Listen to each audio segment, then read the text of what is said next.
Tenemos contacto en Caracas con Oliver Fernández, periodista NTN 24. Oliver, ¿está confirmada o no la visita del consejero del Departamento de Estado de Estados Unidos a la capital venezolana?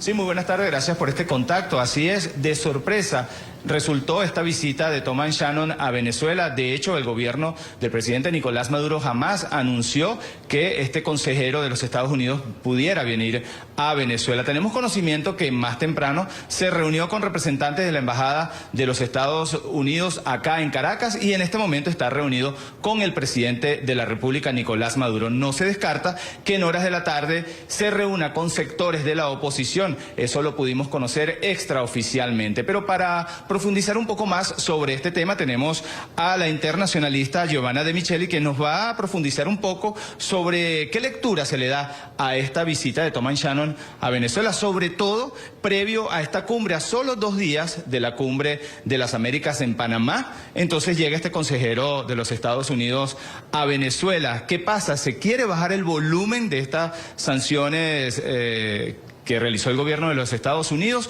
o sencillamente se quiere dejar claro que las sanciones son a 7 funcionarios venezolanos y no al pueblo venezolano? Sí, gracias. Yo me inclino por la segunda hipótesis y lo hago pensando precisamente en las aclaratorias que en las últimas horas han surgido por parte de altos representantes del Departamento de Estado de los Estados Unidos, en la cual señala que en ningún momento Estados Unidos ha calificado a Venezuela como una amenaza para la seguridad. Eso no supone un cambio de actitud por parte de Washington, eso lo que supone es una lectura adecuada del contenido de la orden ejecutiva.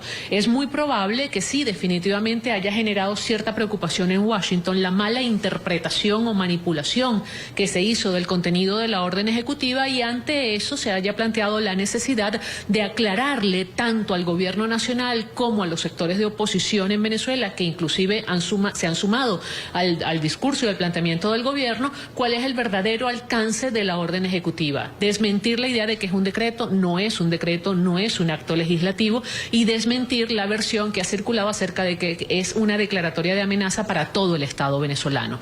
Yo creo que esto no es de ninguna forma un cambio de actitud por parte del gobierno de los Estados Unidos, simplemente una aclaratoria que por demás me parece pertinente y además absolutamente necesaria de cara a la Cumbre de las Américas.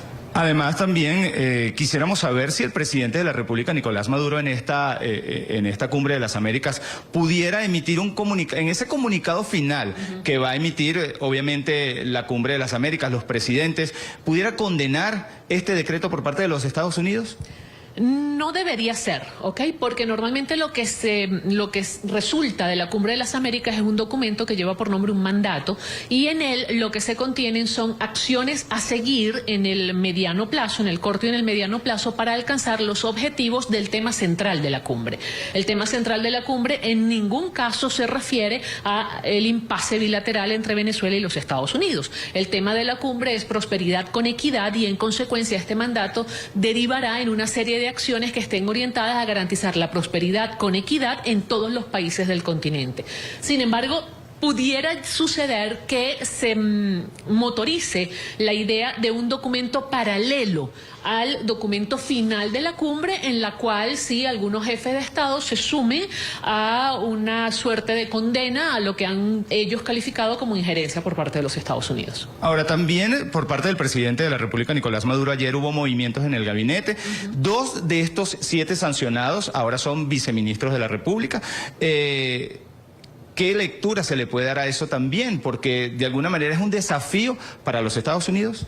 Sin lugar a dudas es un desafío, y es una suerte de prueba de pulso, ¿no? Están como demostrando el presidente Nicolás Maduro que tiene tanta o más fuerza que el gobierno de los Estados Unidos, y que esa acción unilateral del gobierno de los Estados Unidos pues no afecta las decisiones internas del gobierno del presidente Nicolás Maduro. Pero en todo caso, a mi modo de ver, es una decisión absolutamente desacertada, porque lo que correspondería es abrir un proceso de investigación a objeto de determinar si tienen cabida o no las denuncias formuladas por el gobierno de los Estados Unidos. Y Venezuela tendría muchísima más, digamos, autoridad, tanto a nivel interno como internacional, si luego de esa investigación estuviera en capacidad de desmentir las denuncias formuladas por Washington.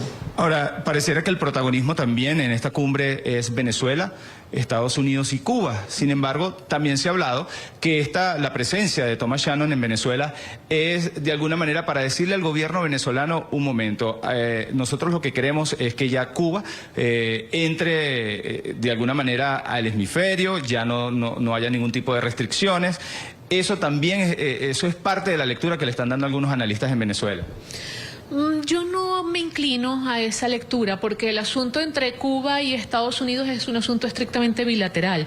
Si Venezuela puede entrar en eso, es todo lo contrario. Es para buscar la manera como Cuba pudiera incidir en los asuntos venezolanos y en la relación bilateral Venezuela-Estados Unidos, no al revés. Es decir, el diálogo en estos momentos entre Washington y La Habana está resultando tan fluido y está resultando tan sistemático que no necesitan la mediación de Venezuela para transmitir ningún tipo de mensaje. Su opinión sobre estos 850 activistas que el gobierno de Nicolás Maduro envió a Panamá para de alguna manera brindarle el apoyo, así como también estas 28 organizaciones no gubernamentales que van a condenar también la violación a los derechos humanos en Venezuela. Sí, ahí se están jugando varias cosas en esta cumbre en Panamá. Por un lado se está jugando la legitimidad internacional del gobierno del presidente Nicolás Maduro, y el gobierno necesita todo aquello que pueda coadyuvar a fortalecer esa legitimidad que en estos momentos se está viendo tremendamente cuestionada por la cantidad de denuncias que están aflorando, no solamente de violación de derechos humanos, sino de corrupción en bancas en diferentes partes del mundo. Y por otro lado, se corrobora que definitivamente el continente americano está en una fase de reacomodo de sus fuerzas, de sus relaciones de poder. Y todo el que se siente en capacidad de constituirse en un elemento de presión para condicionar de alguna manera ese reacomodo de fuerzas, pues va a ser acto de presencia en la ciudad de Panamá. Bien, muchísimas gracias a la internacionalista Giovanna de Micheli. Ella también es profesora universitaria de la Universidad Central de Venezuela. También podemos mostrarles cómo abrieron los periódicos el día de hoy acá en Venezuela, y dice lo siguiente, el periódico El Nacional: Thomas Shannon vino ayer para reunirse con Maduro. También acá, Últimas Noticias, otro de los periódicos de mayor circulación en Venezuela, nos dice que Estados Unidos-Venezuela no es una amenaza. Sin embargo, como ya dijimos, hoy se reunió Thomas Shannon con representantes de la Embajada de los Estados Unidos en la Embajada acá en Caracas, y en este momento está reunido con el presidente Nicolás Maduro. No se descarta que se reúna con sectores